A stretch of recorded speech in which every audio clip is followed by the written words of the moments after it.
నమస్తే, నేను రఫీ. ఎమ్మెల్సీ అనంతబాబు తన మాజీ కారు డ్రైవర్ని అత్యంత కిరాతకంగా హత్య చేసి రోడ్డు ప్రమాదంగా క్రియేట్ చేసి వాళ్ళ ఇంటికి డోర్ డెలివరీ చేసిన పరిస్థితి. అతను అంతలాగా ఎందుకు చెప్పాల్సి వచ్చింది, అలాగే హత్యకు పురిగొల్పిన కారణాలేంటి, ఇవన్నీ కూడా అప్పట్లో చర్చకొచ్చాయి. ఈ సంఘటన 2022లో జరిగింది. అసలు ఎందుకు చంపాడంటే 70,000 రూపాయలు సుబ్రహ్మణ్యానికి ఎమ్మెల్సీ అనంతబాబు ఇచ్చాడు. అయితే అందులో 50,000 రూపాయలు సుబ్రహ్మణ్యం తిరిగి చెల్లించిన పరిస్థితి. ఇంకొక 20,000 రూపాయలు బాకీ ఉంది. ఆ బాకీ చెల్లించడం లేదు ఎంత అడిగినా కూడా. దాంట్లో భాగంగా ఇతనికి పరిచయాలు ఉన్నాయి కాబట్టి పోలీసుల పరిచయాలతో లొకేషన్ని ట్రేస్ చేసి అతను కాకినాడలో ఉన్నాడు అని గుర్తించి ఆ ప్లేస్కి వెళ్ళి అక్కడి నుంచి అతన్ని తన వెహికల్లో ఎక్కించుకొని వెళ్ళి తర్వాత 2 గంటల తర్వాత అతను మరణించాడు అని ఇంటికి డోర్ డెలివరీ చేసిన పరిస్థితి. ఈ మధ్యలో ఏం జరిగింది, అత్యంత కిరాతకంగా, ఎంతలా అంటే శరీరం మీద 31 చోట్లలో రకరకాల ప్లేసుల్లో గాయాలున్నాయంటే అర్థం చేసుకోవచ్చు ఎంత కిరాతకంగా చంపేశారు.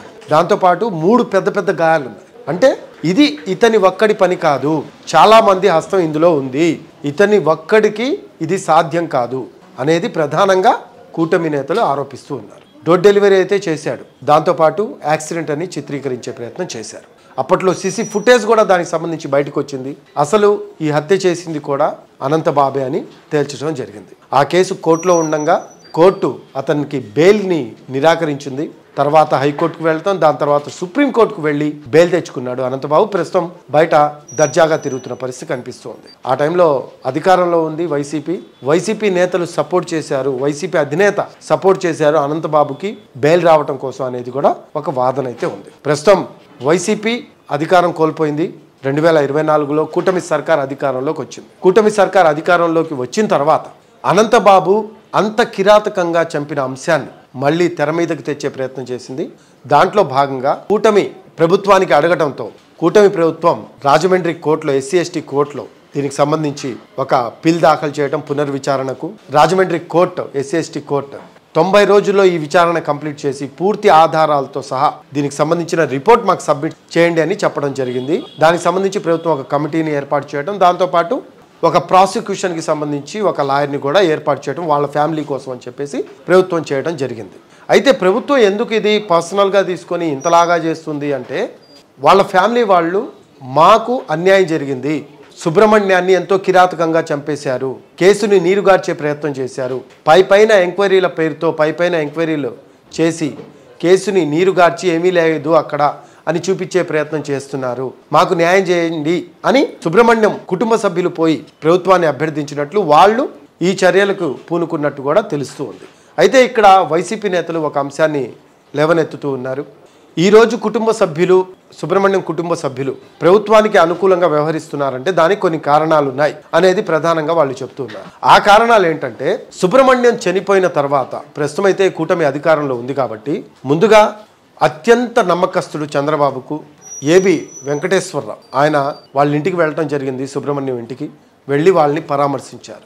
దాని తర్వాత ఆర్థికంగా వాళ్ళ కుటుంబానికి చేయూతనిస్తామని చెప్పి మాజీ IPS హామీ ఇవ్వడంతో వాళ్ళ కుటుంబ సభ్యులకు 2 ఎకరాల పొలం, 3 సెంట్ల స్థలాన్ని, దాంతోపాటు వాళ్ళ బ్రదర్కి సాంఘిక సంక్షేమ శాఖలో ఒక ఉద్యోగాన్ని ఇచ్చారు. సో అంటే వాళ్ళకి ఇవన్నీ ఎరవేసి ఆ కేసు పునర్విచారణ కోసం వాళ్ళని మ్యానిపులేట్ చేశారు అనేది ప్రధానంగా వైసీపీ నేతలు ఆరోపిస్తూ ఉన్నారు.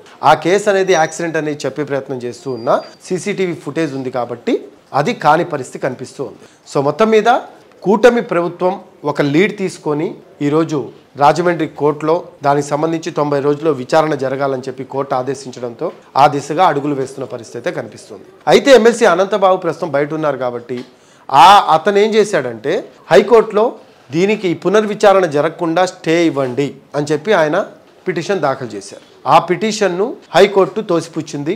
పునర్విచారణ రాజమండ్రి SC/ST కోర్టు ఆధ్వర్యంలో జరగాల్సిందే అని చెప్పి హైకోర్టు చెప్పిన పరిస్థితి. ఈ మొత్తం వ్యవహారం కూడా అంటే ఈ హత్య ఎలా జరిగింది అనేది కూడా మొత్తం కూపీలాగే ప్రయత్నం చేస్తూ ఉన్నారు. అప్పట్లో చాలా రకాల వాదనలు అయితే వినిపించాయి. యాక్సిడెంట్ అయితే ఒక మనిషికి యాక్సిడెంట్ చేస్తే అతన్ని తీసుకెళ్లి హాస్పిటల్లో సబ్మిట్ చేసిన తర్వాత పోలీసులు చూసుకునే వ్యవహారం కదా అదంతా.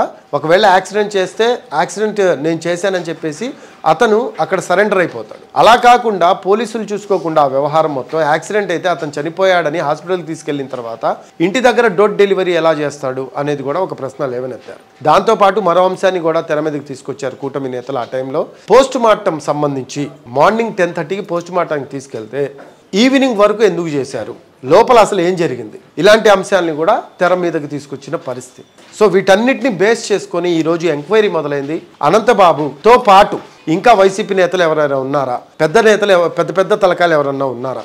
ఎందుకంటే అనంతబాబుకు ఒక నేమ్ ఉంది, ఇతను చాలా దౌర్జన్యాలకి దారుణాలకి పాల్పడతాడని, అలాగే అధిక మొత్తంలో డబ్బులు వడ్డీకిచ్చి వాళ్ళ దగ్గర నుంచి వసూలు చేయడానికి వాళ్ళకి ఇబ్బందులు పాలు చేస్తాడని, అలాగే వాళ్ళ పిల్లల్ని అమ్మాయిలు ఎవరైనా ఉంటే వాళ్ళని లోబర్చుకునే ప్రయత్నం చేస్తాడని, ఇలా రకరకాల వాదనలను కూటమి నేతలైతే తెర మీదకి తెస్తున్న పరిస్థితి కనిపిస్తూ ఉంది. అంటే వైసీపీ నేత వైఎస్ జగన్కు అత్యంత ఆప్తుడు, తొత్తు ఇతను అనేది కూడా ప్రధానంగా వాళ్ళు చెప్తూ ఉన్నారు. అందులో భాగంగానే జగన్ ఇతనికి అండదండలు అందిస్తూ ఉన్నారు. జగన్ అండతోనే ఈరోజు ఇంత దర్జాగా ఆయన బయట తిరగగలుగుతున్నాడు. అటువంటి వాడు బయట తిరగకూడదు అని చెప్పి ఈరోజు కూటమి నేతలు అతనిపై ఒక కమిటీని వేసి 90 రోజుల్లో విచారణ పూర్తి చేయడానికి పూనుకున్న పరిస్థితి కనిపిస్తోంది. అసలు ఆ రోజు ఏం జరిగింది ఏంటి అనేది చూస్తే ముఖ్యంగా అంటే కొంతమంది సాక్షులు చెప్పిన దాని ప్రకారం అనంతబాబుని ఎంతో కిరాతకంగా హత్య చేశారు, అతను చనిపోయాడు అని నిర్ధారించుకున్న తర్వాత ఇంటికి హోమ్ డెలివరీ చేశారు అతన్ని.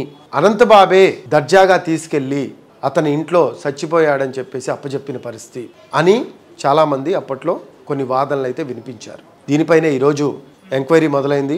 నిజాల్ని తేటతెల్లం చేస్తారు. అసలు అప్పుడు ఏం జరిగింది, ఎలా జరిగింది, దాంతోపాటు ఆ టైంలో అనంతబాబు ఏ లొకేషన్లో ఉన్నారనేది గూగుల్ టేక్అవుట్ నుంచి తీసుకుంటారు. దాంతోపాటు లొకేషన్ తీసుకుంటారు, కాల్ డేటా తీసుకుంటారు, ఇవన్నీ తీసుకుంటారు.